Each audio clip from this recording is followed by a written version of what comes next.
Moi, tu me dis quand tu commences. C'est bon? On est connecté ou pas? Mais il n'y a que dans les territoires. Hein. Chez toi, tu n'as pas internet. Il est malade. Je crois à Gaza. Aussi.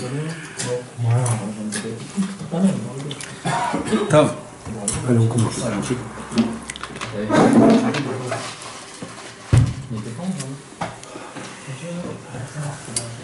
On va continuer notre cours habituel sur les contes, le roi et l'empereur, 10e partie. Alors on s'est un petit peu emmêlé avec les 10e, 11e, 19e, 20e, mais c'est le 10e partie. Et on a terminé, on va dire une grande partie, une petite partie, mais en tout cas une partie de l'histoire de Rabbi Nachman, le roi et l'empereur. Là, Bezrat Hashem, ce soir, on ne va pas l'aborder ce soir parce qu'il y a beaucoup à dire, mais Bezrat Hashem, on va rentrer dans des nouveaux inyanim complètement.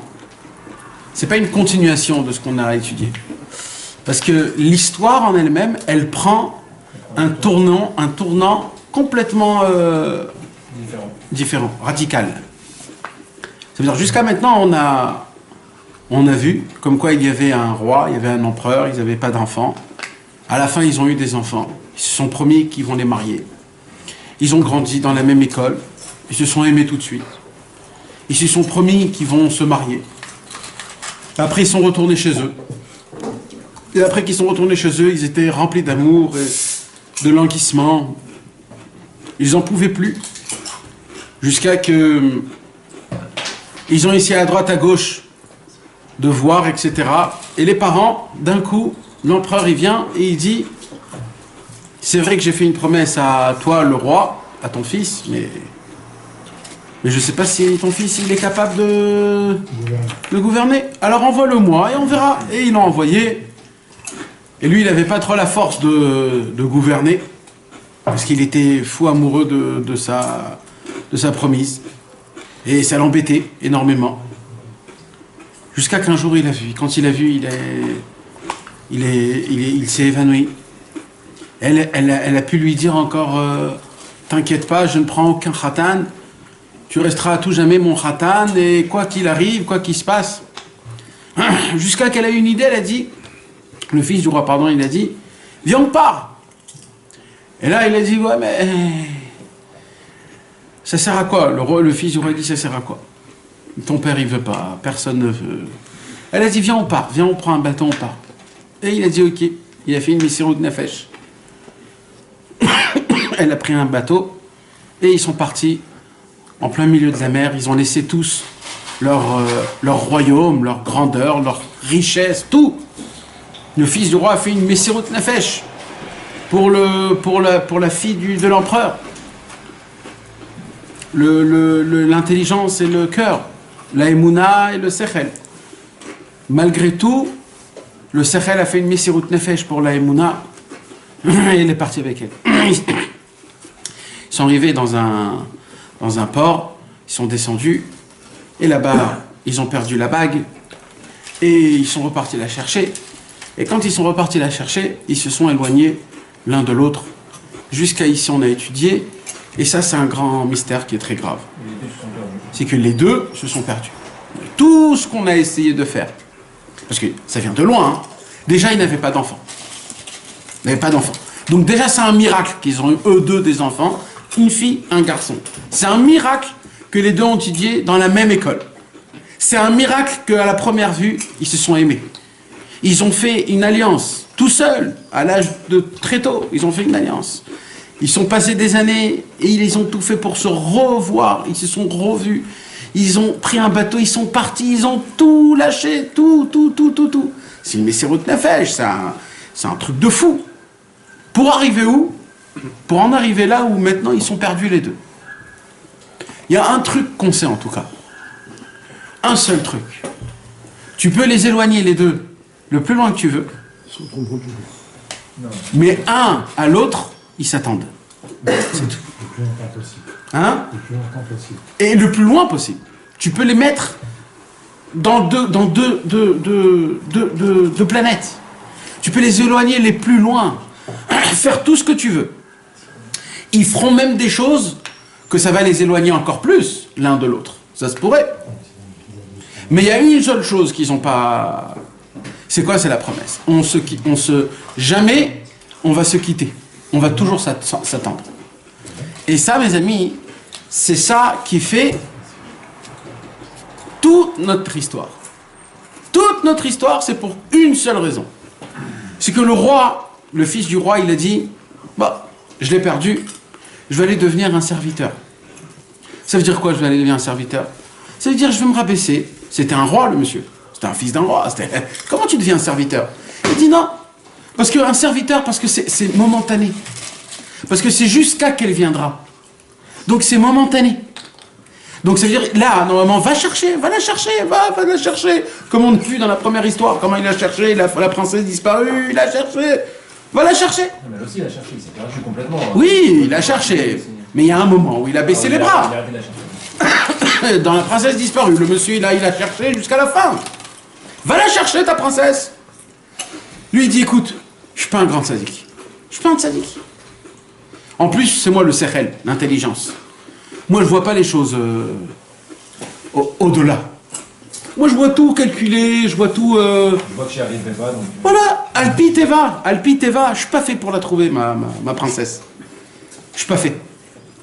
Alors, qu'est-ce que tu veux que je fasse? Mais il y a une chose, jamais, Je désespère. toujours je l'attendrai. Toujours je l'attendrai. C'est pas cohérent. Hein? C'est pas cohérent. Pourquoi? Parce que d'un côté, tu dis je pourrais jamais l'avoir, et de l'autre côté, tu dis je l'attendrai pas. Parce que c'est elle qui va tout faire pour la trouver. D'accord, mais lui, il sait pas qu'elle va tout faire pour le retrouver. Si, lui, il a mis ça dans sa tête. Ah, Lui, il s'est dit comme ça. Moi et elle, ça c'est certain qu'on va... Maintenant, moi, je peux pas faire plus. Si je fais plus, même ça, je vais la perdre. Je vais me marier, je vais avoir des enfants, je vais oublier ma première amour. Tu comprends? Mais il y a une chose que je sais, il lui dit. C'est vrai que je fais des choses pas bien, qui m'éloignent d'elle. Mais au moins, je l'attendrai toute ma vie. Peut-être qu'un jour, elle tellement elle me cherchera. Pourquoi elle peut la retrouver? Attends, ça veut dire que... Juste, je réponds. C'est parce que elle, c'est la Emouna, et la Emouna, il n'y a pas de règle, il n'y a pas de barrière. Donc lui, comme le Sechel, c'est des barrières. Lui, il dit, moi, je peux pas. Mais elle peut, parce qu'elle, c'est la Emouna, elle n'a pas des mythes. Tu dis que si il avait entrepris des recherches, il serait encore plus tombé. Si il Si serait... il avait entrepris des recherches, il aurait dit, pas- il se serait marié. il Ouais, aurait eu des ouais, enfants, etc. ouais, ça se pourrait, ouais. Si essaie de se dépasser, il... Parce que lui, il fonctionne au niveau du cerveau, lui. Donc lui, il voit des capacités, il voit des calculs, il voit 1 + 1 = 2. Tu comprends? Lui, il comprend pas maintenant, il faut l'attendre. Il y a plus de chances que je la perde que je me marie avec elle. Alors pourquoi me rentrer dans la tête? Je vais me marier, je vais avoir des enfants, et puis c'est tout. Et si un jour elle viendra, je lui dirai, bah... C'est comme ça d'après la logique. D'après la logique. Il ne faut pas provoquer le Sahel, quoi. Nous, ne rentre pas dedans. Nous, on n'est ni là ni là. Là, on voit juste ce que Rabbeinu, il nous prend. Alpi Sechel, maintenant, si tu veux l'habiller, toi, avec toi, aujourd'hui, Alpi Sechel, on est tous dans un vrai... Ouais. Vraiment. Mais vraiment, Alpi Sechel, hein. Alpi Sechel, on est dans un vrai balagan. Dans un problème où il n'y a pas de solution. Béhémet, il n'y a pas de solution, mon frère, il n'y a pas de solution. Il n'y a pas. Il dit, on cherche dans les endroits, c'est les pires, c'est le désert, Nacha, il nous demande de chercher là-bas. Vadaï qu'on va se perdre encore plus, et Vadaï qu'on va perdre encore plus. Donc Alpi Sechel, on ne devrait pas chercher. Alpi Sechel, on est dans des galères énormes. On ne sait même pas dans laquelle galère qu'on est. Parce que si vraiment on saurait la galère, je te promets qu'on aurait fait Yehush. Pourquoi Rabbeinu, il a crié de toutes ses forces En Yehush Ba'olam Klal. Nous, on connaît la version à nous. Mais la version... Qui lui, il n'est pas Mikash de nous. Ça aussi. Mais nous, même le Pshat. Quoi? Ouais. Non, Mais même le Pshat, El Hanan. D'accord? Même le Pshat, En Yehush Ba'olam Klal. Pourquoi Rabbeinu, quand il a dit, il y a écrit là-bas qu'il a dit en criant, en hurlant, pourquoi il a dit? qu'il est descendu au plus bas du plus bas. Ça c'est la version simple. Mais la version de Rabbeinu, à lui, Parce qu'il sait qu'on va essayer de... quand il a dit devant ses élèves, parce qu'il a dit aussi devant ses élèves, il n'a pas que parlé pour nous, il a parlé pour lui, pour ses élèves aussi. Il a dit qu'on a commencé à réfléchir. Non, c'est plus haut que ça. Moi, on n'avait pas de chance, vraiment. C'est que Rabbeinu, non mais c'est que même Rabbeinu, il a vu qu'on n'a pas un tikva, on n'a pas d'espoir.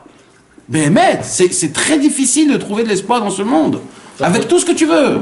Sans lui, on n'aurait rien eu. Même Azov, même sans lui, d'après la normalité normale, d'accord, tu prends les plus grands sarkanim, comme on dit, les acteurs les plus grands d'Hollywood, de Paris, que nous, on se dit dans la tête, très loin, mais on se le dit.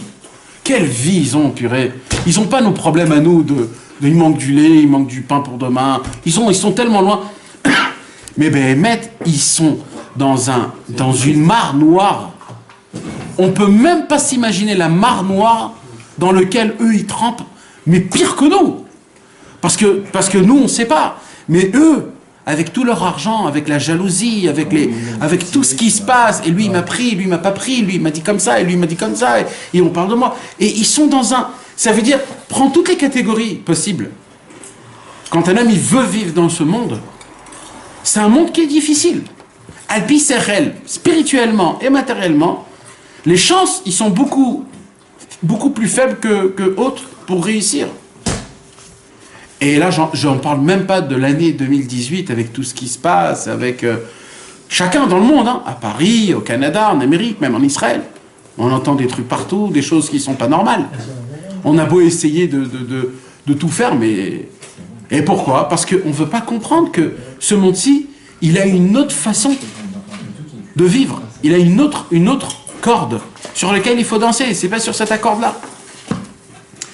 Donc le fils du roi, il a compris ça. Hein. Il y a un côté à la fin où Dafka Rabbi Nathan il dit qu'il faut s'arrêter des fois avec le fruit. Avec le fruit, ton arbre, quand tu manges un fruit, ouais. je prends un verre dedans. Ouais. Dafka, il faut s'arrêter, ouais. ne bouge pas. Ouais. D'accord. C'est ce qu'il a fait le fils du roi. C'est bien aussi. Ça se peut aussi, ouais. Ça se peut aussi. Ça se peut. Je sais pas la vérité, je sais pas. Je sais pas te dire si c'est bien ce qu'il a fait ou si c'est mal ce qu'il a fait. Mais quelque part, il a compris que Arabi Mioto, vaut mieux faire moins de mal que beaucoup. Donc des fois, vaut mieux. D'accord? Voilà, donc on se retrouve au moment où, malheureusement, la catastrophe de cette histoire se passe, c'est que le fils et la fille se séparent. Ils se sont perdus. Alors là, mes amis, Rabbeinu, dans cette histoire grande, va nous raconter 3 histoires. 3 histoires. 3 fois, Rabbi Nachman va écrire Vayehi Hayom. Et ce fut un jour. Il était une fois. Et il était une fois. Et on va voir maintenant, mes amis, l'histoire, comment, maintenant on va laisser tomber le fils du roi. On n'en parle plus de lui. Pourquoi on n'en parle plus de lui? Parce qu'il a baissé les bras. Voilà. Alors, on va parler de qui maintenant? De la guerriante. La guerriante. La guerrière. La guerrière. La guerrière, qu'est-ce qu'elle fait? Elle va tout mettre comment ça s'appelle? En sa possession, en son pouvoir, pour essayer de retrouver son bien-aimé. Là, en fait, c'est la malchoute. C'est la Emouna. La Emouna, elle va chercher le date. Le date, il est quelque part. Il y a écrit, le date, il est dans un coin. Tout celui qui veut, il vient le prendre. Mais maintenant, la Emouna, elle est là. Et elle est éperdument, elle va tout mettre dans sa possession pour chercher, retrouver son khatan. Vous savez, à chaque fois qu'on dit Vayehi dans la Torah, Eno Ela, la Tsar. Comme Vayehi bime Achashverosh. Qu'est-ce qui s'est passé à Achashverosh? Le mal. Vayehi bime Amrefel melech Shaniur Ariuch melech Shinar. Quand Abraham Avinu il est parti en guerre contre les 4 rois, il a écrit Vayehi. À chaque fois qu'il y a écrit Vayehi dans la Torah, c'est qu'il va se passer quelque chose de pas bien. Par contre, quand il y a écrit dans la Torah Vehaya, ça c'est la joie. Ça c'est la Shon Simcha. Mais Vayehi, c'est la Shon Tsar. Donc de là on apprend déjà que les 3 Vayehi que Rabbeinu il va nous parler là maintenant dans le conte, Vayehi Ayom, et un jour, il était une fois. Ces 3-là, en fait, c'est 3 mauvaises choses. 3 histoires sur 3 personnes. Ce sont 3 personnes qui ont essayé de rentrer en contact avec la princesse pour se marier avec elle. En notre langage à nous, en vérité, on parle de beaucoup plus haut que ça. En vérité, la princesse, quelque part, c'est de retrouver la vitalité, le tzaddik. C'est ça, en fait. C'est les kélim, c'est les ustensiles pour qu'on puisse servir à Kadosh Baruch Hu de manière parfaite. Et on va apprendre, mes amis, que apparemment, c'est sur nous tous ce qu'on va parler. Ces 3 catégories qu'on va lire dans cette histoire, ça arrive à nous tous, en partie, quand on veut se rapprocher de Dieu. Il y a 3 sortes de catégories de personnes, quand on veut se rapprocher du tzaddik, ou quand on veut se rapprocher de Hachem. Il ne faut pas que tu fasses partie de ces 3 catégories-là. Et là, Rabbeinu va nous raconter l'histoire de chacun, de chaque catégorie. Alors, au début, juste comme ça, je vous fais un petit topo. Il y a le premier, c'était le Ben Asocher. C'est ce qu'on va lire, Bezrat Hashem, les semaines qui vont venir, la semaine prochaine, Bezrat Hashem. C'est le fils d'un marchand. Un marchand, le plus grand des marchands du monde. Voilà, le fou. Il vient chez son père, il dit, papa, donne-moi de la marchandise. J'ai envie de faire moi-même du business. Son père, il lui dit, mais qu'est-ce qui te manque? Qu'est-ce qu'il y a? J'ai envie de faire du business. Et le mec, il part avec dans un bateau rempli de richesses. Jusqu'à qu'il voit de loin la princesse. Il se rapproche d'elle et vas-y, toute une histoire d'amour. Le fait qu'ils veulent faire du commerce, c'est pas bien. Alors, Je sais pas, parce que dans l'histoire... apparemment, dans cette histoire, Une belle banane. il s'est pris une belle banane. Non, bon, après, il récupère tout. Non, Après, d'accord, ouais, d'accord. mais quand même. Ça veut dire, de ça aussi on va parler. Il récupère plus. Même encore mieux. En plus. Mais de base, c'est une catégorie, ça s'appelle Mefounak. Ça fait 40. Qu'est-ce qui te manque? Qu'est-ce qui te manque? Pourquoi tu te mets en safek? Parce que ça se peut qu'il va perdre aussi.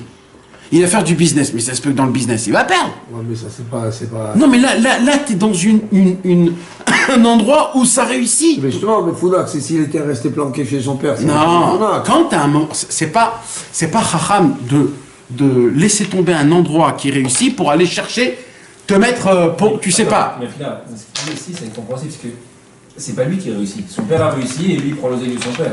Hein? Son père il réussit, Ouais. et il reste point chez lui. il a Bah, rien apparemment, non. Apparemment, il était là-bas, il travaillait apparemment. Parce que lui aussi, Rabbeinu l'appelle, c'était un socher. Lui aussi, c'était un socher. Lui aussi, il marchandait. Donc lui aussi, il faisait de l'argent. Mais c'était sous l'empire de son père, donc tout marchait comme il fallait. Qu'est-ce que... Makara, pourquoi tu te lèves et tu pars? Ça, c'est une sorte d'élève que le tzaddik, il a. Après, il y a un deuxième. fait. Toute l'histoire là. Hein? On va casser toute l'histoire là. Après, il y a le roi qui avait construit des palais sur l'eau. Vous vous rappelez? Oui. Il avait construit plein de palais sur l'eau et il avait mis la reine là-bas, etc., etc.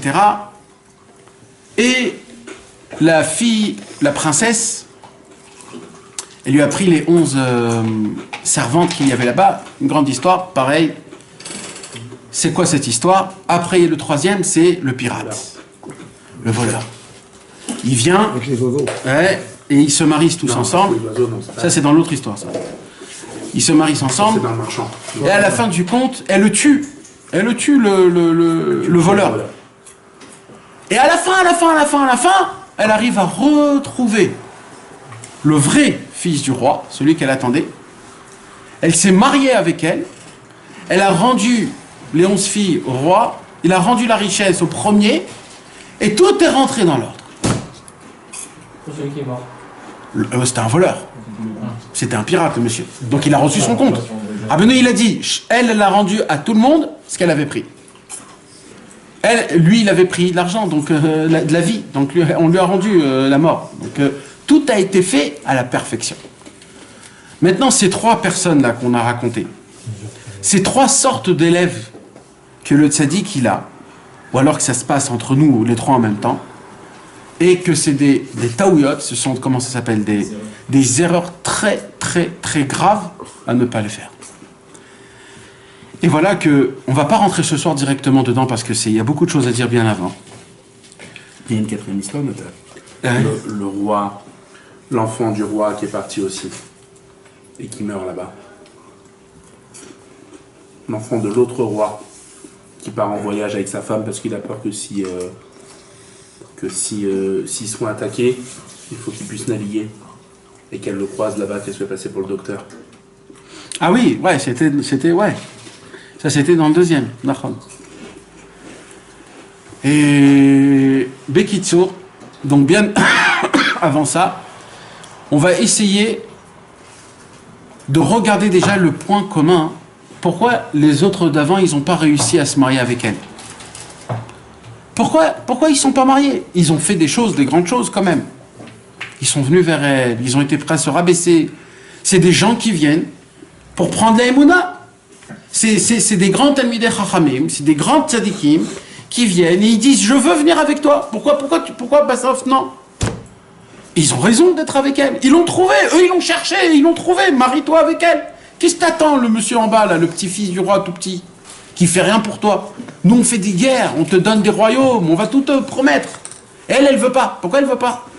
Ils ont le droit, ils ont la richesse, ils ont le titre, ils ont tout pour la prendre, pour la conquérir. Pourquoi elle veut pas? Juste parce qu'elle a promis. Apparemment, les trois, mes amis, qui ont voulu se marier avec la reine, c'était pas pour elle. C'était pour autour d'elle. On va voir, au début, ils ont vu qu'elle était forte, après ils ont vu qu'elle était sage, après ils ont vu elle savait parler, elle était riche, elle connaissait des langues. Chacun, quand il a regardé, il y avait autour quelque chose. Lui, il a connu depuis toute petite. Lui, il a aimé avant de voir toutes ses qualités. Elle a aimé elle. Il a aimé elle. Rien que pour elle. C'était une ahava chez Enat le Abedava. Vous savez, dans les Pirkei Avot, il y a écrit, il y a deux sortes d'amour. Il y a une amour qui reste à tout jamais. Et il y a une amour qui va et qui vient. Cet amour-là, c'est une amour qui est fausse. Malgré que ça s'appelle une amour. Mais c'est une fausse amour.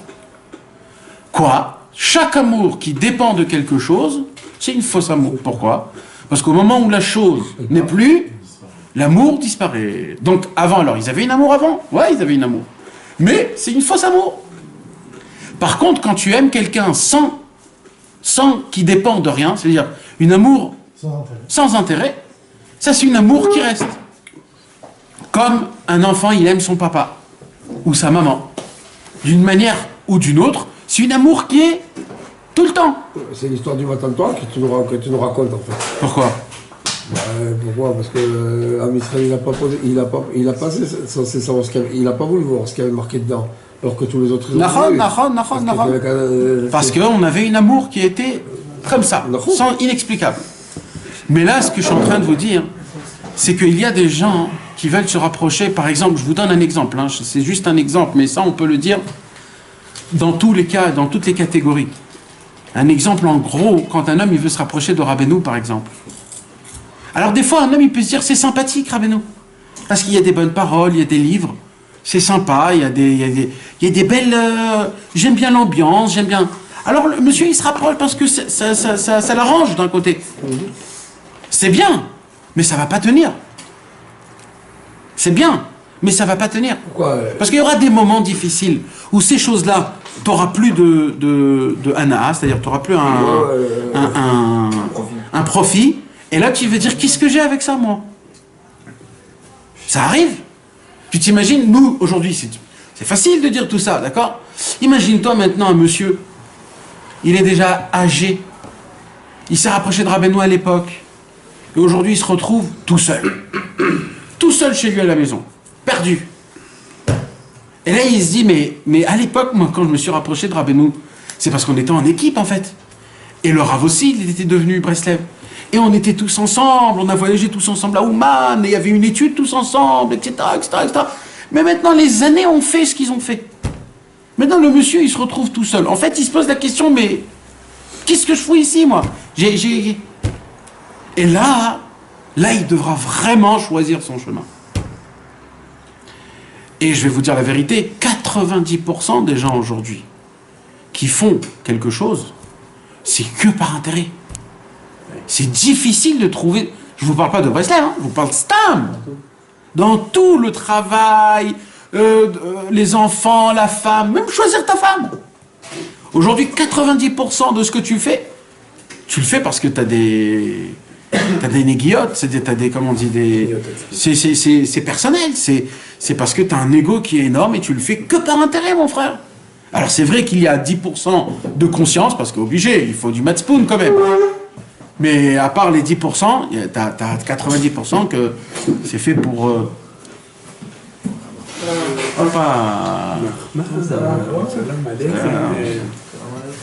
Anishma. Donc ça veut dire en fait que ça te fait des tout, c'est mamash avec des ignanim, des negiot atzmiot. Et là où ça devient dur, c'est quand Hachem il te fait un cadeau et qu'il t'enlève ces choses autour qu'ils ont fait que pour ça tu t'es rapproché de Rabbeinu. Ou alors pour cette raison tu t'es marié. Parce qu'un homme il se marie parce qu'il voit autour d'elle des choses. Et petit à petit il voit que ces choses tombent. Il se pose la question, pourquoi je me suis marié avec elle? Et là Kadosh Baruch Hu il veut que tu dises je choisis elle. Malgré ce qu'il y a, avec ce qu'il y a. En fait c'est un cadeau. Mais maintenant c'est difficile. Parce que si tu n'étais pas fort au début, c'est difficile. Et c'est ce qui s'est passé. C'est ce qui s'est passé avec les trois qui ont demandé la main à la princesse. Et Rabbi Nachman, il veut nous apprendre à essayer de ne pas tomber dans ce panneau-là. Et d'avoir beaucoup de Yishuv Hadat, de réfléchir vraiment, c'est quoi la raison pour laquelle je fais les choses. Et même si tu ne les fais pas pour la chose elle-même, c'est pas grave. Mais au moins sois au courant. Sois au courant que je me suis rapproché de Rabbeinu parce que c'est des gens qui sont sympathiques. Sois au courant. C'est pas pour lui, c'est pour le... Parce qu'après, quand ça va être difficile, ne reviens pas te poser des questions. Alors Rabbeinu, par contre, elle, lui, c'était de l'amour qui était propre. C'est pour ça que cet amour-là, elle a tenu. Les autres, c'est tombé. Et voilà qu'on va commencer donc le conte. Vayehi Hayom, dit Rabbeinu,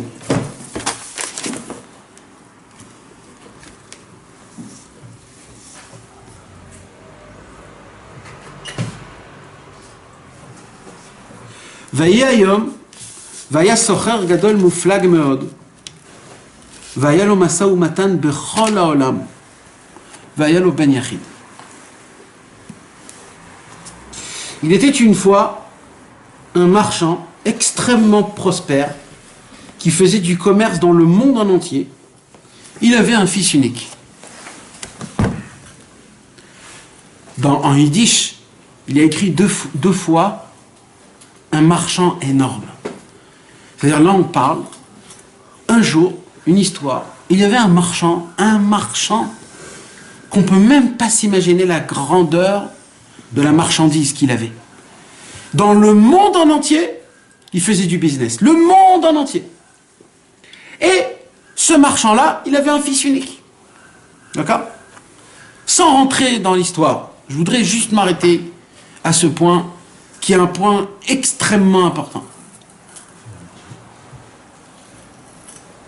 Vous savez, on voit dans la Torah de Rabbeinu qu'en vérité, je vais juste vous lire une petite Torah dans le Likutei Moharan. Vous allez comprendre ce que Rabbeinu dit. La Torah Nun-He du Chelek Bet. La Torah Nun-He, elle dit comme ça. Revach haolam hazeh en lesher. Comment on dit Revach? Le bénéfice qu'on peut attirer de ce monde, il est Sans mesure. sans mesure. Elle est chère, impossible de compter, tellement on peut prendre des choses. C'est-à-dire combien un homme il peut gagner dans ce monde. Bien sûr, on parle spirituellement. Il dit Rabbeinu, en vérité, il y a, comment on dit un chouk? Marché. En vérité, il y a un marché énorme dans le monde. Un marché, le plus grand marché du monde. Vous savez, à Varsovie, en Pologne, un jour on est allé là-bas quand il y avait le marché. Je crois que c'est un des plus grands marchés du monde qu'il y a. Les gens, ils vont là-bas en voiture, dans le marché, en voiture, ils voyagent des rues et des rues. Tout le monde vient. C'est un marché qui est hyper connu. Eh bien, il y a un marché dans le monde. Et dans ce marché-là, on vend de la marchandise. Et vous savez qu'est-ce qu'on vend là-bas? Il y a de la Torah, les mitzvot, Hitbodedut, Simcha, Avodat Hashem, des languissements. Ils vendent tout. Ils parlent de tout. Tzitzit, Tzedaka, Torah. Chacun y vend tout. 613 000 votes. Tout, ouais, mais plus que les 613, avec toutes les midot, tous les etzot. Il y a plein de marchands. Et chaque marchand, il vient, il dit, ma marchandise à moi, c'est la meilleure. Et nous, on ne sait pas. Mais dans ce marché-là, il y a aussi le Olam Hazé. Il y a les femmes, il y a l'argent, il y a l'honneur, il y a les aliments, les religieuses au chocolat. Il y a tout. Il y a tout. Et maintenant, je dois choisir. Et vous voulez savoir quelque chose? Il dit Rabbeinu, Ve'en tsarich alze otsaot michelo. Et avec tout ça, c'est pas un marché où tu dois dépenser des millions. C'est gratuit. C'est-à-dire, on te propose des choses gratuites. Tu viens dans le marché et on te donne, c'est gratuit. Maintenant, la question c'est où tu vas aller. Pourquoi? Parce qu'il y a un problème. C'est quoi le problème? C'est que dans ce marché, il y a des arnaqueurs. Il y a des arnaqueurs. Il y a un arnaqueur qui vient et il dit, vous savez, ce Limoud Torah là que moi je connais, si vous le prenez, vous allez devenir des rachés yeshivot. Donc toi tu viens, tu dis, oh, c'est beau ça. C'est beau. Maintenant toi tu sais pas ce que tu prends. Quand tu prends, tu prends. C'est pas... Et tu peux tomber dans un panneau total où tu te perds complètement. Si tu as donné une Torah qui est pas comme il faut, tu t'es planté complètement. Il y a des gens qui ont des conseils à te donner comment faire de la parnassa. Si tu prends, tu prends. Et comme ça, on peut tomber très gravement.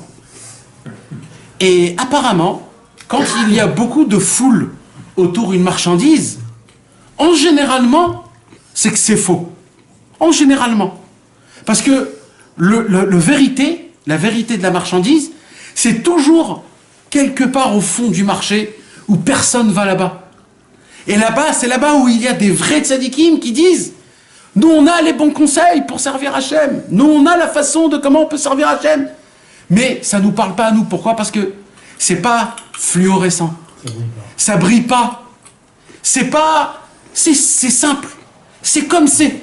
Sans rajouter du superflu. Pourquoi on rajoute du superflu? Pourquoi les gens, ils se parfument? Tu sens bon aujourd'hui. S'il sent bon aujourd'hui, c'est qu'il puait avant. Parce que sinon, il n'aurait pas mis du parfum. Un homme qui pue pas, il ne met pas de parfum. Donc un monsieur qui sent bon, c'est qu'il a pué avant. Donc eux, ils viennent, ils mettent du parfum, ils mettent des lumières, des bougies, des trucs pour que ça attire les gens. Et il y a de la foule, les gens ils se bagarrent pour attraper quoi? Un truc mensongère. Rien. Un truc mensongère. Et tout le monde est là-bas, tout le monde parle. Et si tu leur poses la question, mais qu'est-ce que vous en pensez de la marchandise au fond? Ah, mais il n'y a personne là-bas. Il n'y a rien à foutre là-bas. Mais c'est là-bas le Hémet. Et lui, il donne gratuit. Vous allez, imaginez-vous, il y a un marché. Aujourd'hui, ils mettent le iPhone le plus haut qui vaut des fortunes, je ne sais pas combien il vaut. 1500 €. D'accord? Imagine-toi maintenant, j'invente un nouveau iPhone, dernier cri, mais il est gratuit. Alors les gens ils vont se dire, je suis sûr qu'il y a une histoire, il y a une salade, si tu le prends, on va savoir, ils te prennent dessus, pas de truc, etc. Tu vas dire c'est impossible, il y a un truc obligatoire. Et tu vas pas le prendre. Tu vas aller payer 1500 € pour un téléphone. Quand on te le propose gratuit là-bas, tu vas dire il y a un truc, je sais pas. Ça sent un bruit. Rabbeinu il vient et il dit, tout ce que j'ai à vous donner, c'est gratuit. Reva haolam hazeh les chers. Tu t'imagines même pas combien tu peux devenir riche. Alors, parmi les marchands, il y avait un très grand marchand qui était Moshe Rabbeinu. Moshe Rabbeinu s'est mis dans le marché et il a dit, j'ai la nouvelle possibilité de vous donner la Torah du Moussar, la Torah de la moralité, les 613 mitzvot. Alors, il y a eu 600 000 hommes qui sont allés là-bas, ils l'ont pris gratuitement, ils ont dit Naaseh v'nishma. La moitié du monde, ils ont préféré de prendre, un il a voulu prendre la tuerie, un l'honneur, un l'argent, un le mensonge, un le manger, chacun il a pris ce qu'il a voulu prendre. Nous on a choisi la Torah. Après dans le marché de la Torah, il s'est fait encore plusieurs marchés. Et plusieurs des marchands et des grands marchands, ils sont venus, ils ont proposé. Nous, on peut vous aider à appliquer la Torah. Nous, on va vous aider. Et comme ça, il y a eu. Et il y a eu des vrais, il y a eu des faux, et il y a eu des vrais, et il y a eu des faux. Il continue, Rabbeinu, il dit Rak mima she'echin lefanav, aborit barach, yachol achiv yado, ou l'arviach harbe meod, ain lo ra'ata. La richesse qu'un homme il peut prendre s'il reste simple, c'est une richesse qu'aucun œil a pu voir une richesse pareille. Parce que c'est gratuit. Il dit Rabbi Nachman, il a parlé de ça Rabbeinu. Rabbeinu il a dit, imaginez-vous le travail aujourd'hui. Alors Rabbi Nathan il écrit ça dans, c'est un écouté à la chod il faut voir Mamash, dans Ilchot Giloir, à la Chadalet, c'est Yves Gimel. Mamash il parle, Rabbeinu Mamash du business là-bas il parle. Mamash du business. Il le dit en langage d'à l'époque, mais on peut le dire aussi même aujourd'hui. Il dit à l'époque, dès que Motzei Shabbat sortait, il fallait que tu sors pour chercher un Baal Hagala, une calèche, qui puisse t'emmener déjà dans l'endroit là où tu dois être pour être le dimanche matin prêt pour commencer à faire du business. Donc, déjà le monsieur il sort de Motzei Shabbat fatigué, il sort, il va chercher, il va se fatiguer dans le froid, il va toute la nuit, il va bouger, il va faire jusqu'à qu'il va arriver le lendemain matin. Rabbi Nathan il dit, et il reste debout toute la journée, parce que à l'époque le marché, si tu restais debout, tu vendais, qui veut ça, et tu restais, et ça se peut que toute la journée tu n'as rien fait, ça se peut aussi, dans le froid, et tout, il dit Rabbi Nathan, tellement tu te fatigues pour avoir de la parnassa. Aujourd'hui tu fais des voyages à droite, à gauche, dans ta tête, des trucs de fou. Tu te mets des fois en danger d'argent, en danger. Il dit, Rabbi Nathan, combien tu te fatigues pour amener de la parnassa? Et il dit, et regarde l'absurde, c'est que dans l'Avodat Hashem, il n'y a pas toute cette fatigue. Dans l'Avodat Hashem, c'est que du service entre toi et Akadosh Baruch Hu. C'est pas, tu vas aller à droite, et alors, il dit, Rabbi Nathan, un truc de fou. Il dit, dans la parnassa, tout, c'est un safek. Parce que, ça se peut qu'il achète, ça se peut qu'il n'achète pas. Donc, dans tout, c'est comme ça. Ça se peut que ça marche, ça se peut que ça ne marche pas. Dans la Torah, tu viens, tu prends. Dès que tu as dit une parole de Torah, elle est à toi. Dès que tu as fait une idée des doutes, ça t'appartient, c'est terminé. Dès qu'un homme il s'est réveillé Khatzot, il n'y a personne au monde qui va lui prendre ça. Personne au monde. Aucune avéra peut lui prendre des choses pareilles. Ça, c'est directement dans ta poche. Mais en vérité, on n'a pas la vraie croyance de ça. Si vraiment on aurait cru Béhémet que ça, on serait des Ovdei Hashem Béhémet. Parce qu'aujourd'hui, là maintenant, si je vous propose qui veut gagner le million, tout le monde va dire moi. Là, on a le ticket gagnant tous les jours dans la Vodat Hashem. Tous les jours qui passent, on a le ticket gagnant. Il suffit juste de s'y mettre un tout petit peu, de vouloir, d'ouvrir les livres, de lire, quand il y a un conseil, de le prendre tout de suite et de l'appliquer. Ça s'appelle d'avoir un ticket gagnant. Même si je ne le vois pas, je dois avoir la émouna que ce que les tzadikim nous ont dit, ça marche. Et si je ne le vois pas dans ma vie, il faut que j'y croie qu'après 120 ans, je vais marcher dans la lignée des grands.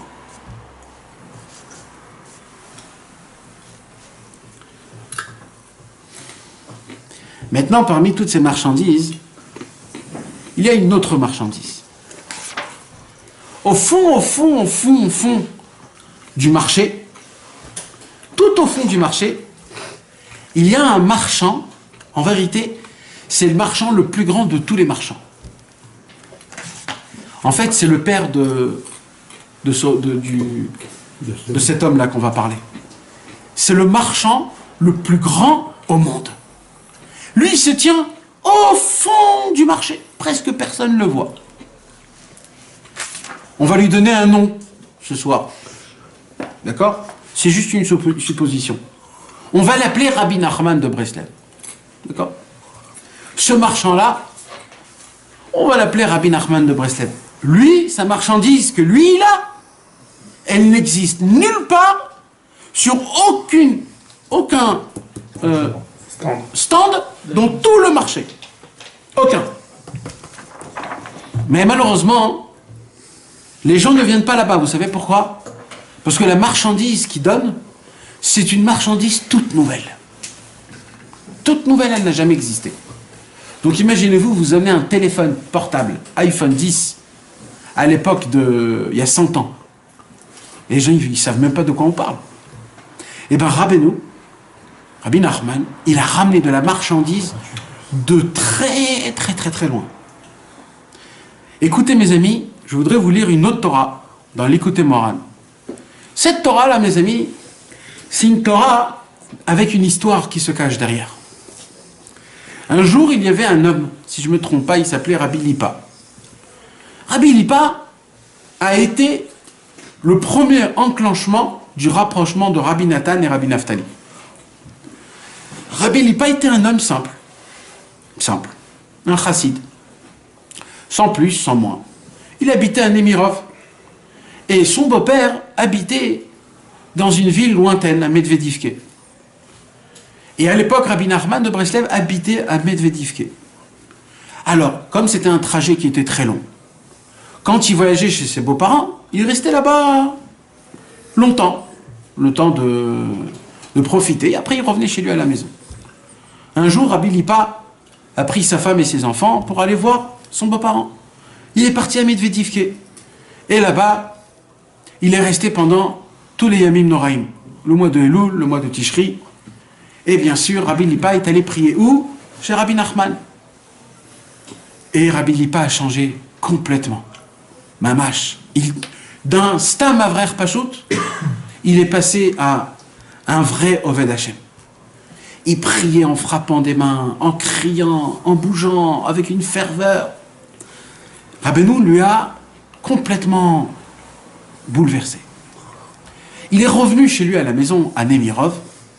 Quand il revient à Nemirov, il va là-bas, il prie comme il avait l'habitude de prier chez Rabbeinu. Et là-bas, qu'est-ce qui se passe? Rabbi Nathan et Rabbi Naftali le voient, il dit mais qu'est-ce qui lui est arrivé à celui-là? On le connaissait lui, c'était un pote de je sais pas quoi. C'était notre ami lui, qu'est-ce qui lui arrive? Qu'est-ce qui s'est passé? Ils sont allés le voir, ils lui ont dit Rabbi Lipa, qu'est-ce qui s'est passé? Il dit écoutez les gars, moi je veux pas. Il y a un tzaddik qui s'appelle Rabbi Nachman, je suis allé là-bas, il m'a chamboulé. Tout de suite Rabbi Nathan et Rabbi Naftali sont allés chez Rabbeinu, et voilà. Comme ça Rabbi Nathan est devenu l'élève de Rabbeinu et Rabbi Naftali. Maintenant mes amis, l'histoire c'est que Rabbi Lipa pendant ce temps-là, il a commencé à baisser. Des années passent. Et il a commencé à regresser, de redevenir normal, on va appeler ça. Des années plus tard, un jour, Rabbeinu demande à Rabbi Nathan, qu'est-ce qu'il en est avec Rabbi Lipa? Des années plus tard. Et Rabbi Nathan, il lui a dit, écoute, le feu, il s'est rabaissé. Alors Rabbi Nachman a dévoilé cette Torah-là, la Torah Resh Pe, la Torah 285. Vous savez que Shlomo HaMelech, à la fin des Mishlei, à la fin des Proverbes, il a écrit un chant qu'on lit tous les Shabbats. Eshet Raïl Mi-Imtsa. C'est Shlomo HaMelech qui a fait? Vadaï, c'est à la fin de Mishlei. Et c'est qui la Eshet Raïl? c'est la Emouna. C'est la Emouna. Et là-bas, on parle. On parle là-bas de la marchandise. Ta'ama kitov sachara lo yichbe balayla nera. Aïta kaniot socher mimerchak tavi lachma. Ta'ama kitov sachara. Shlomo HaMelech, il dit, il y a une marchandise qu'au moment où on goûte de cette marchandise, on ne peut plus s'en en passer.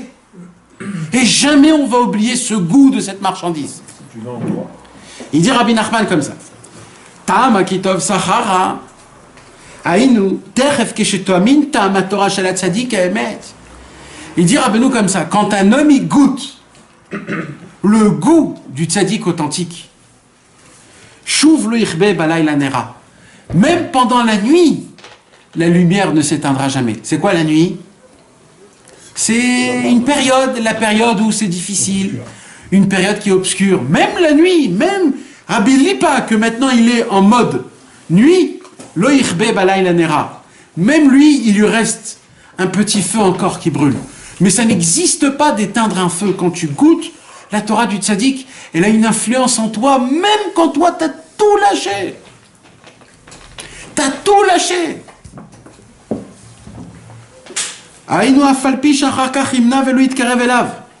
Même si un homme, il s'est rapproché une fois d'un tzaddik, une fois, et après, il n'est plus revenu. Et il va se tenir loin de lui. Vous voyez, de quoi ça nous parle? On parle de la roi et de la reine. Le roi, il a goûté de sa reine quelque temps, une journée, 2 journées. Mais même si elle est loin, toujours, il va se rappeler d'elle. Sheta'am ktsat mimena biyoto etzlo, vezeu ta'ama kitov sachara. Techef keshetoamin kitov sachara.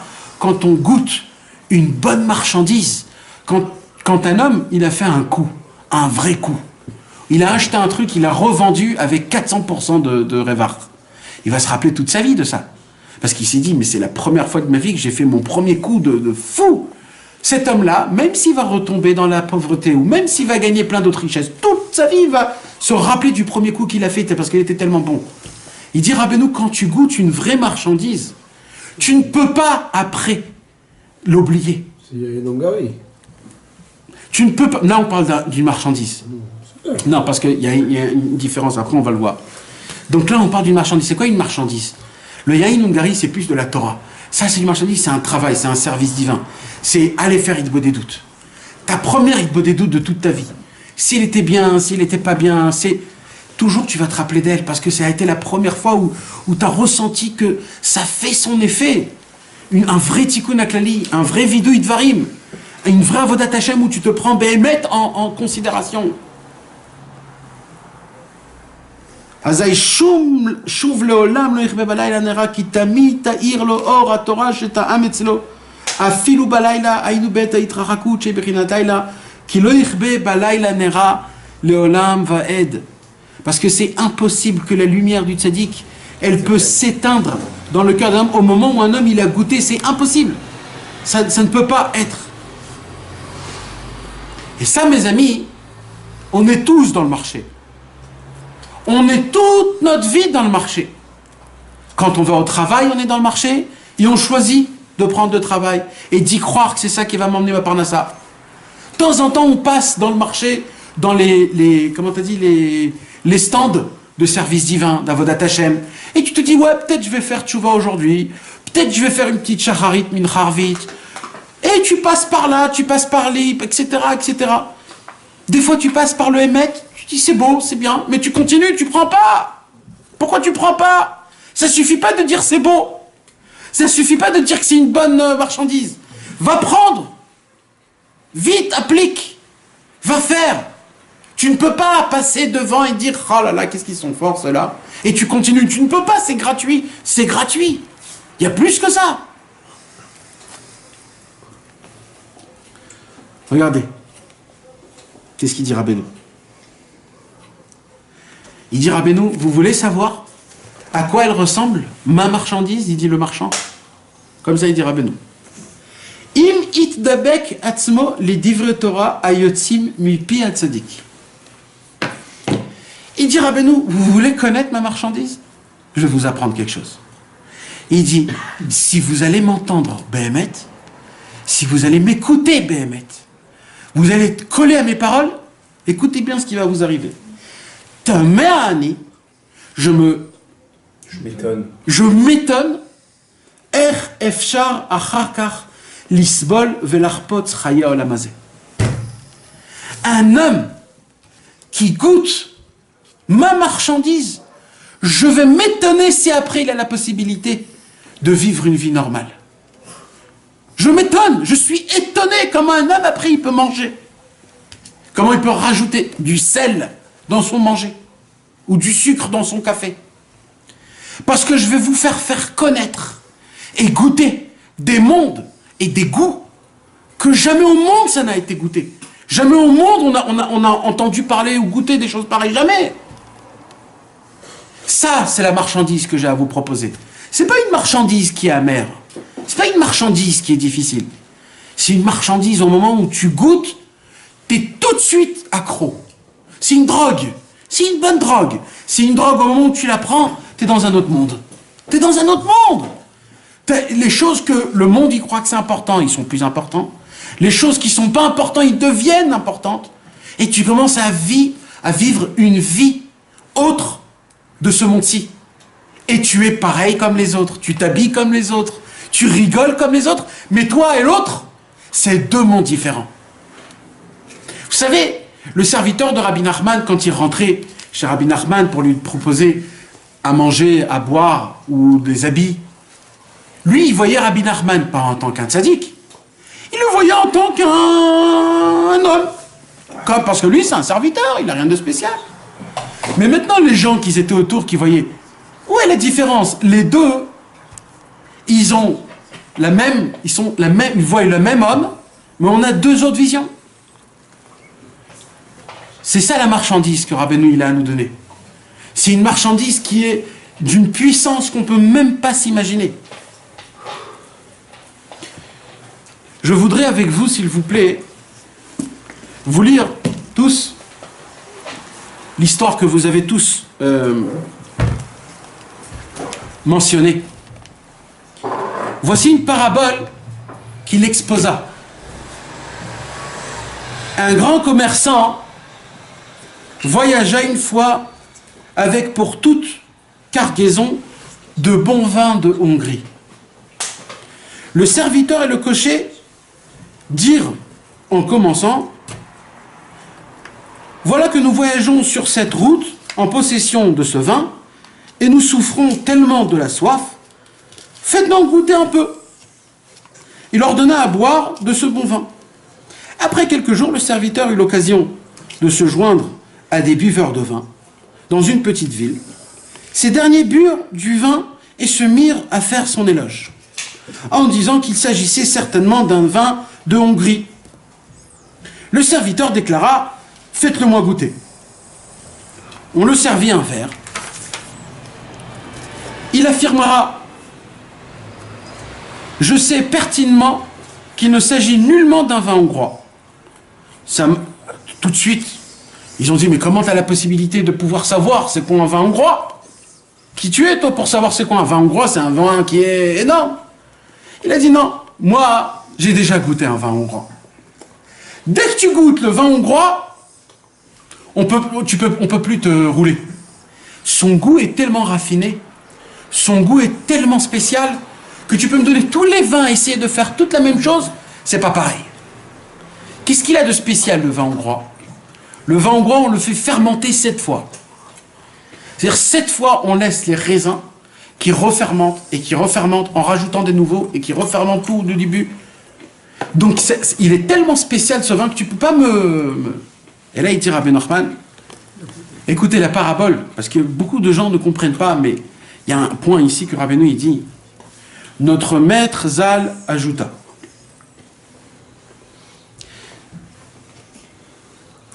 mais dans l'avenir, quand viendra le Mashiach, alors on comprendra quand on servira du vin mis en réserve.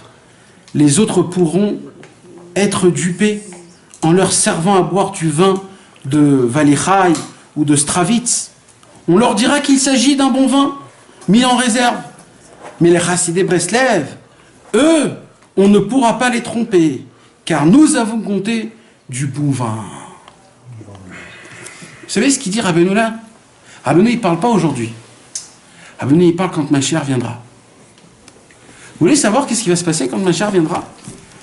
Rabbeinu nous raconte un truc très spécial. Il nous dit, quand Mashiach viendra, on va nous donner de la Torah Mezouyaf. On va donner de la Torah, un vin qui n'est pas un vin hongrois. On va nous donner un vin italien, un vin français, un vin polonais. Mais on ne va pas nous donner le vrai vin. Comment c'est possible? Le Mashiach est déjà venu. Il n'y a plus de sheker, il n'y a plus de yetzerara. Comment c'est possible que quand le Mashiach viendra, on va continuer à nous rouler?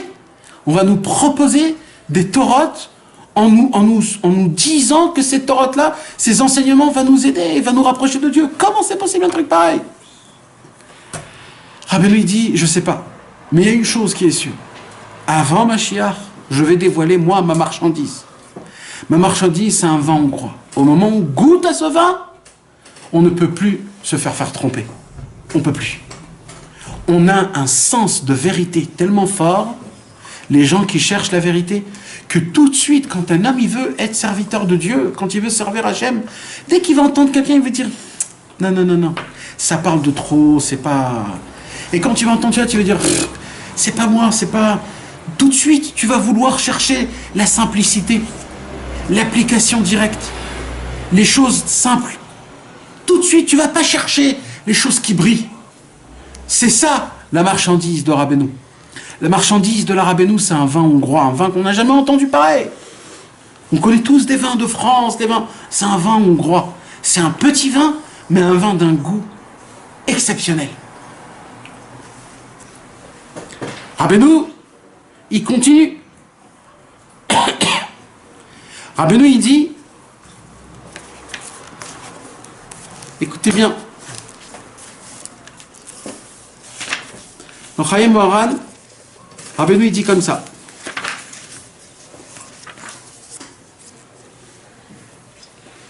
פעם אחת עמדנו לפניו בלילה ודיברנו עמו הרבה מכמה וכמה תורות שגילה לפנינו. Un jour, Rabbi Nathan était assis devant Rabbeinu. Et Rabbi Nathan, il faisait des éloges énormes aux Torot de Rabbeinu. Et il disait comment ces Torot, ils sont belles, comment ils sont grands, comment ils sont faits, comment ils se touchent l'un à l'autre, comment ils se... Vaïti maskir lefanav et Torah. J'étais en train de lui parler d'un enseignement que Rabbeinu avait dévoilé. Vaïti maflig lefanav otsem sheva raflagat ridushav. Et je lui parlais de la beauté et de l'étonnement que Rabbi Nathan, il avait de la profondeur de la Torah de Rabbi Nachman. Vechem kama vekama torot. Et comme ça, il passait, il jonglait de Torah en Torah. Qui colle Torah ve Torah echidush nifla ou mouflag meod meod, car chaque Torah, elle a une beauté et une nouveauté énorme. Asher tichla nefesh, je suis obligé de vous lire en français parce que les mots, ils sont tellement magiques. Donc je fis l'éloge devant lui en soulignant les caractères exceptionnels inhérés à ses explications originelles. Il en fut de même pour un certain nombre de ses enseignements, car chaque Torah constitue une prodigieuse nouveauté d'exception pour laquelle l'âme se consume devant l'intensité de l'agrément et l'originalité flagrante qu'elle procure. Pour qui a le privilège les analyser en toute sincérité, et nous avons discuté beaucoup de ce sujet. Ensuite, le lendemain matin, je partis avec lui l'accompagner en route, il dit Rabbi Nathan. Il me dit, hier, nous avons déposé en agencé notre marchandise. Dieu merci, elle est excellente. Et il serait bon que cette boutique dispose d'un vendeur compétent, capable de placer, de déballer et d'arranger très soigneusement chaque article en disposant l'extrémité vers l'extérieur, comme le font les vendeurs expérimentés qui font les marchandises en étalant un peu de son contenu en dehors de la boutique afin que l'acheteur se fasse immédiatement une idée de la qualité du produit exposé. Ainsi, lorsqu'un client se présentera pour acheter quelques dennerés, le vendeur pourra avec empressement se saisir aussitôt de l'article dont a besoin le client, et il déballera rapidement devant lui, ce qui lui permettra de lui montrer sans délai les atouts, les sets de marchandises de qualité. Ça veut dire que là, Rabbeinu, il déclare formellement qu'il a mamash de la marchandise, il a une boutique, et maintenant on a besoin d'un vendeur. Et il lui fait un remez, Rabbeinu à Rabbi Nathan, sois toi le vendeur. Mais comme tu mets des tissus, tu fais sortir le petit tissu comme ça, avec la langue pour que tout le monde voit, fais montrer c'est quoi cette grandeur. Écris le Likuta Lachot, fais le Likuta Etzot, fais ça.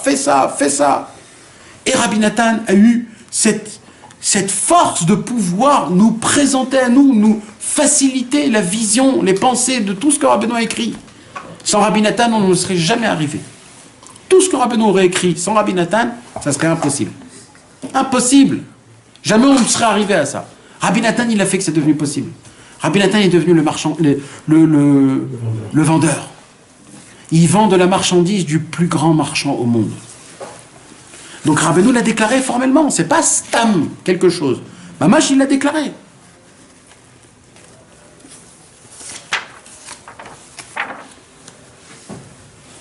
Alors quoi maintenant avec le marchand du Sipour Quoi avec le marchand du Sipour maintenant Alors, attends, déjà là on est en train de parler du marchand en lui-même. En marchand en lui-même, on parle de lui. Après, c'est une autre histoire. Qu'est-ce qui se passe? Comment ça se passe?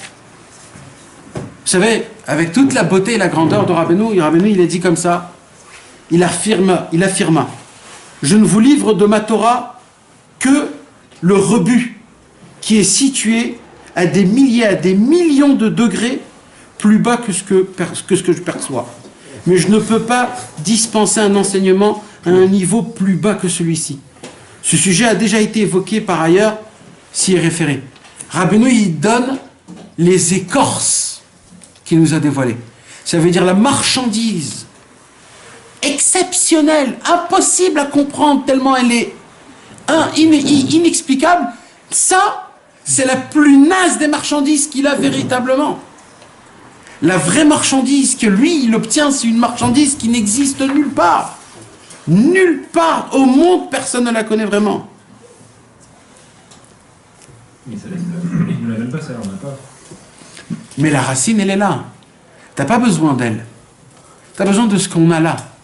Il dit Rabbeinu comme ça. Une fois, je l'ai également personnellement entendu faire l'éloge de sa Torah. Et il affirma alors, au milieu de ses louanges, je sais pertinemment d'où je la tire. On comprend de ses propos et de ses gestes, ainsi qu'il fit alors que sa Torah provenait d'un endroit élevé, supérieur, redoutable, éminemment sublime. Ça veut dire que c'est quelque chose qu'on ne peut même pas s'imaginer, de la grandeur et la puissance de cette Torah. C'est une Torah, c'est de rentrer dans une boutique avec de la marchandise qui n'existe pas, qui est gratuite. Elle est gratuite, cette marchandise. Il faut juste rentrer et la prendre. Plein de gens, ils rentrent et ils disent « Waouh, c'est beau, qu'est-ce que c'est beau !» Ils voient, ils disent, et après ils sortent. Mais Macara, il y en a qui disent « Je peux vous l'emprunter ?» Il emprunte, il la ramène. Il y a des gens ils amènent des gens pour finir voir. Et ils ressortent. Rabbeinu, c'est pas un psychologue. Rabbeinu, c'est pas un orateur. Ou alors un homme qui fait danser les gens. Rabbeinu, c'est bien plus grand que ça. Il dit Rabbeinu, Vayi ayom, vaya socher gadol mouflag meod. Un socher qui était mouflag. On parle d'un marchand, où c'est le marchand que le monde en entier puise de lui. Et ce marchand-là avait une catégorie d'élèves. Cette catégorie d'élèves-là, on va la prendre la semaine prochaine.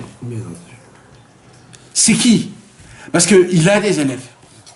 il a des gens autour de la marchandise. Eux, ils viennent, ils rentrent dans le magasin, mais eux, ils voient la marchandise. Alors, ils vont directement chez le marchand pour essayer de combiner. Qui tu es, toi? Tout de suite, tu es rentré, tu veux faire le juif, tu veux être le propriétaire, tu veux être le truc, et je veux ça, elle veut ça. Prends déjà la marchandise. Commence à la consommer. Essaye de la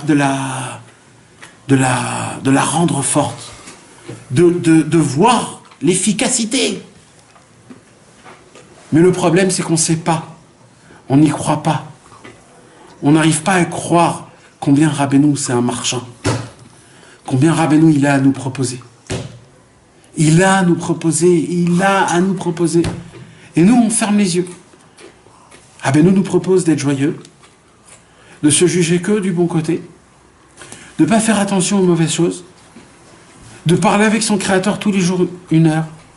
C'est des choses qu'en vérité, ils nous font que du bien. Et on le sait, ça. Mais on se met dans la tête des points. Et on se met des barrières et des couches. Et on préfère tourner dans le marché pour essayer de voir peut-être il y a quelque chose de meilleur. Jusqu'à ce que tu te perds dans le marché et tu ne retrouves plus le marché.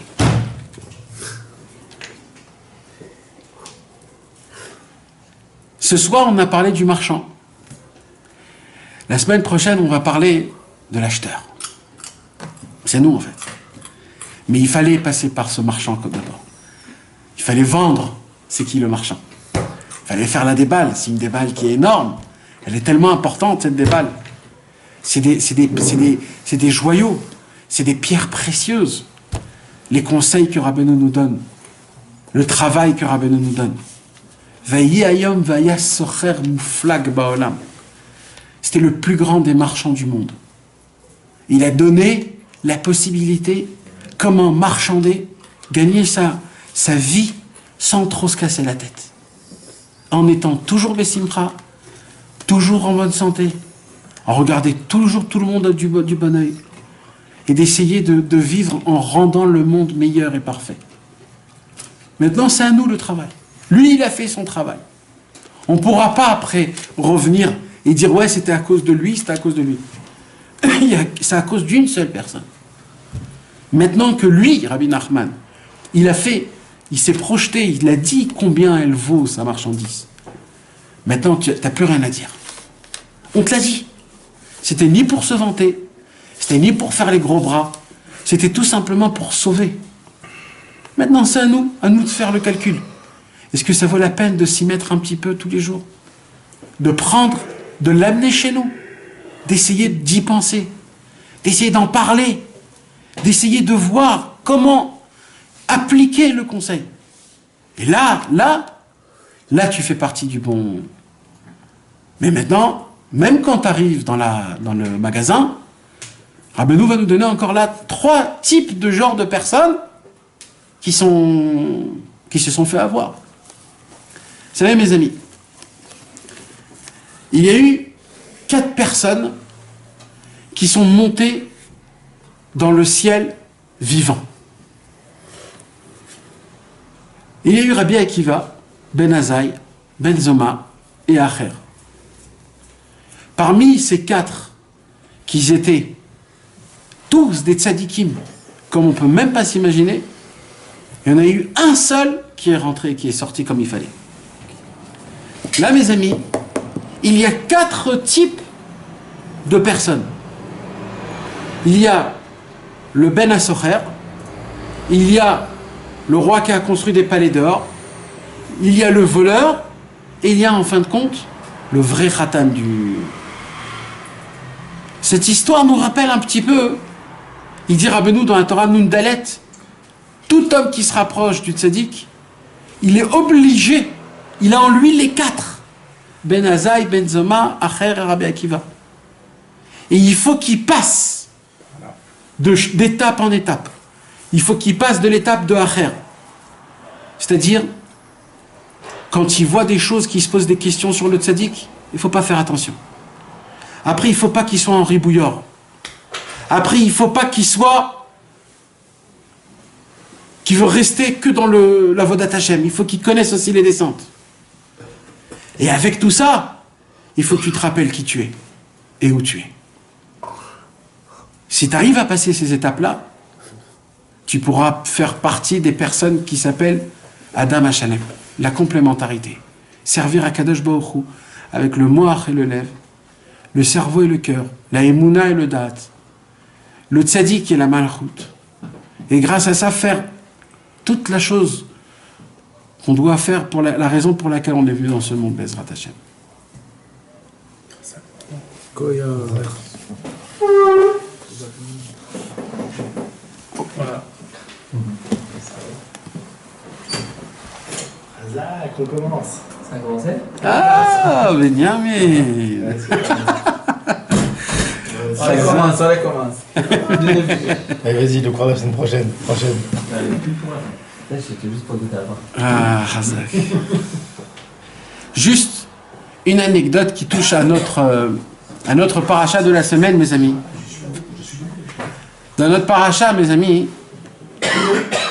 il y a quelque chose qu'on ne peut pas le comprendre de manière normale, parce qu'on ne sait pas les conséquences. Mais on a lu dans cette semaine, comme quoi Avraham Avinu, il vient pour enterrer sa femme, et il vient choisir Me'arat HaMarpela.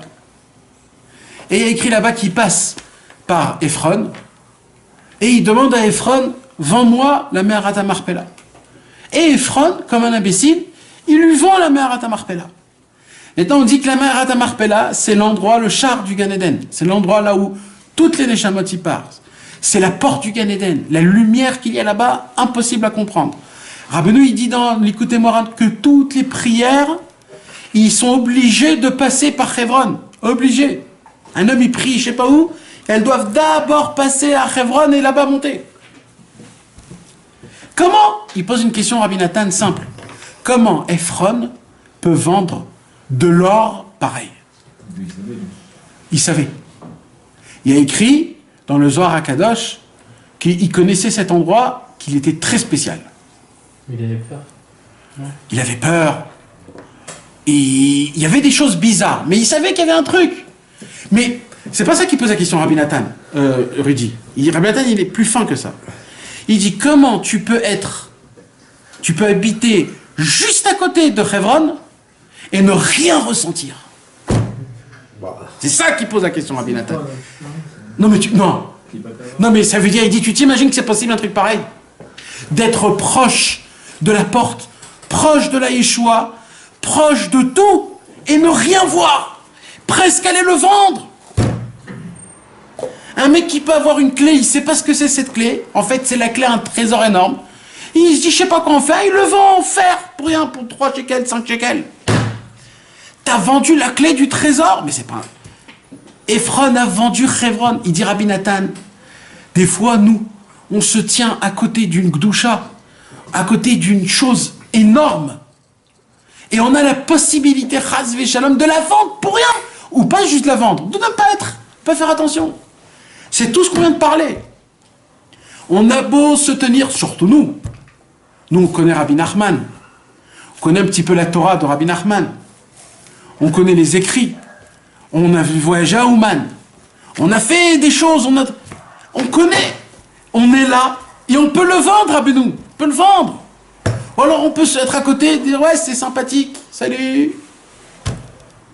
On peut ne pas faire attention comme Ephron. On peut être complètement à côté de la plaque. Quand des fois on étudie un cours de l'Écoutez Moran, et on dit, ah, je la connais, cette Torah, ouais, je l'ai lue. Je me rappelle de cette Torah. Là, t'as fait quoi? T'as vendu Rabbeinu. T'as vendu Rabbeinu à qui? À ta cervelle, à une connaissance. Il y a des gens qui étudient la Torah.